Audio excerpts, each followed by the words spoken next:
eu terminei de ler Onde a Biblioteca se Esconde, então vamos falar um pouco sobre esse livro. Mas antes de tudo, oi, eu sou a Branca, que é o Clockwork Library, e bem-vindos a mais um vídeo aqui da conta. Já me segue, que eu sempre posto vários conteúdos literários. Curte esse vídeo aqui e também compartilha com alguém que tem interesse em ler a série dos Segredos do Nilo. Mas agora, bora pro vídeo. E Onde a Biblioteca se Esconde é o segundo volume, Segredos do Nilo, que é uma duologia. E aqui nesse livro a gente acompanha a Inês, que é uma mulher argentina que está no Egito já. O livro começa logo depois do final do primeiro livro, então você segue uma sequência direta dela ali na história. Ela tá lá no Egito acompanhada do tio e do ajudante do tio, que é um escavador arqueológico ali do Egito. Ele trabalha encontrando novos templos, encontrando artefatos. Então, nessa narrativa, a gente vai trabalhar muito questões como o mercado ilegal de artefatos egípcios. Também vai acompanhar muito uma busca pela tumba da Cleópatra.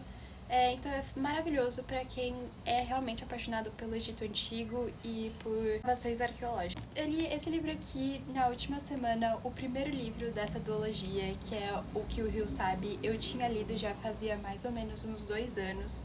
Então eu não tinha ele tão fresco assim na minha memória. Então eu fui pra esse livro aqui com um pouco de medo de eu não lembrar tanto das coisas que tinham acontecido no primeiro livro, em detalhes.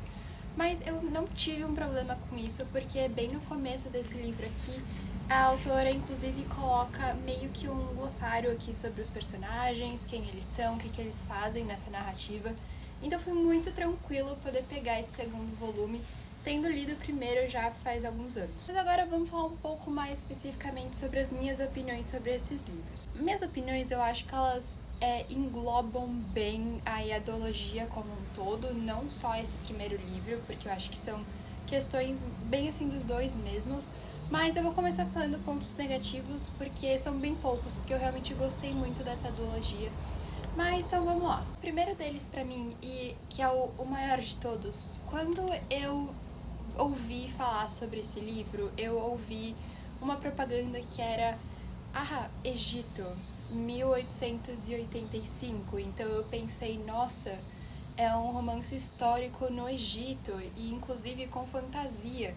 Então, quando eu juntei todos esses elementos na minha cabeça, e não sei, talvez seja uma questão minha mesmo e não de todos os leitores que peguem esses livros para ler, mas quando eu juntei esses elementos de fantasia, romance histórico com o Egito, eu pensei, caramba, a gente vai ter um livro que vai trabalhar bem em cima da mitologia egípcia aí, com elementos de fantasia, as escavações arqueológicas. Então eu já fui juntando assim várias coisas na minha cabeça e eu fui pensando, tipo, nossa, templos, mitologia, múmias, essas coisas. E então eu fui para um caminho completamente diferente do que é de fato o que é trabalhado aqui nesse livro. A fantasia desse livro, ela é quase inexistente. Sim, sinceramente, esse livro ele poderia ter sido só um romance histórico sem ter nenhum elemento de fantasia e ele teria funcionado super bem.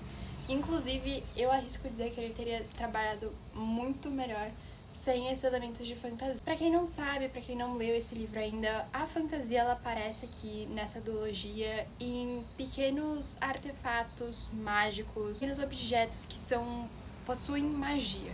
Então pode ser um anel, pode ser um pincel, podem ser várias coisas que são mágicas e que têm algumas capacidades específicas aí no mundo. A ideia é que essa magia ela esteja sendo meio que perdida ao longo dos anos da história, então são poucas pessoas que acabam trabalhando com essa magia, que realmente sabem que ela existe, e os personagens aqui dessa série, eles vão usar alguns artefatos que têm magia. Mas, na minha opinião, essa magia ela apareceu em objetos que eram propícios pro enredo. Eles vinham muito mais como solucionadores fáceis de problemas do que como uma elaboração fantástica mesmo da história. Pessoalmente não tive um grande problema com isso, porque sim, eles são facilitadores do enredo, mas eles foram usados ali com parcimônia em momentos bons da história, então tudo bem, consegui deixar passar isso. Mas eu não panfletaria esse livro como sendo uma fantasia, eu panfletaria ele mais como um romance histórico. Você fala que ele é um livro de fantasia e a mente do leitor vai parar em outro lugar, principalmente quando você junta isso com o Egito, que é um lugar que é conhecido por ter uma mitologia muito forte, e você acaba juntando e vai para outras coisas que não estão nessa história. Então você entra com uma expectativa que não vai ser alcançada porque não é isso que esse livro se propõe a ser. Mas agora, outra questão que não é que eu não gostei, não acho que é negativa, é só uma observação. Também essa história se passa até metade dele, basicamente no Cairo. Então os personagens não saem muito ali do hotel onde eles ficam. São poucas as vezes que eles saem para ir para outros lugares.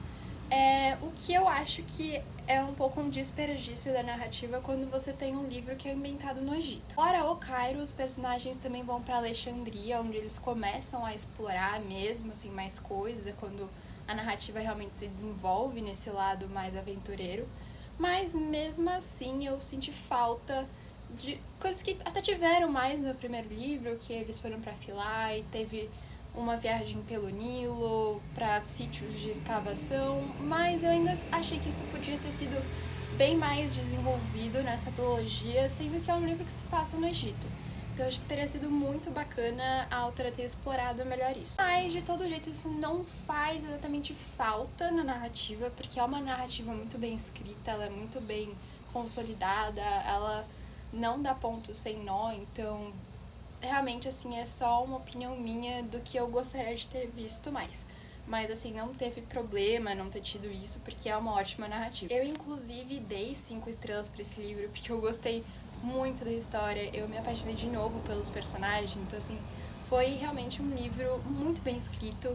E aí, agora entrando nos pontos positivos do livro. Eu acho que uma das coisas que eu mais gostei foi o jeito que a Isabel Ibanez trabalhou os sentimentos dos personagens. Esse é um livro que trabalha muito aspectos sobre relacionamentos dos personagens, um aspecto mais psicológico deles, e eu acho que o jeito como a Isabel Ibanez escreve, ela vai descrevendo exatamente a linha de raciocínio do personagem. Então você consegue entender de A a B a C qual foi o desencadeamento dos pensamentos dos personagens, o que eles estavam sentindo e como isso se traduzia em expressões faciais, em olhares. Eu achei isso magnífico. Outra coisa que eu gostei muito foi o jeito como foi introduzida toda a questão da Cleópatra aqui nesse livro. A Isabel Ibanez, ela traz aspectos reais, né, do Egito antigo para a narrativa, mas ela também faz algumas interferências aí narrativas sobre isso, e ela deixa isso escrito nas notas da autora no final. E eu achei muito interessante a história que ela criou com base na existência da Cleópatra. Esse livro aqui também tem um foco bem grande no romance, então se você é um fã de romance histórico, com migalhas de fantasia, você vai adorar esse livro, porque ele realmente tem um foco muito grande no romance. Ele tem um desenvolvimento muito bom da história também, então ele não é só um foco no romance e esqueceu a história, como alguns livros. Não, ele é um equilíbrio perfeito dos dois, ele tem muito, tanto de romance quanto de história. Mas bom, pessoal, essas foram as minhas opiniões sobre Onde a Biblioteca se Esconde. Eu espero que vocês tenham gostado. Não esquece de curtir esse vídeo, de me seguir, e eu vejo vocês no próximo vídeo aqui da conta. Beijo!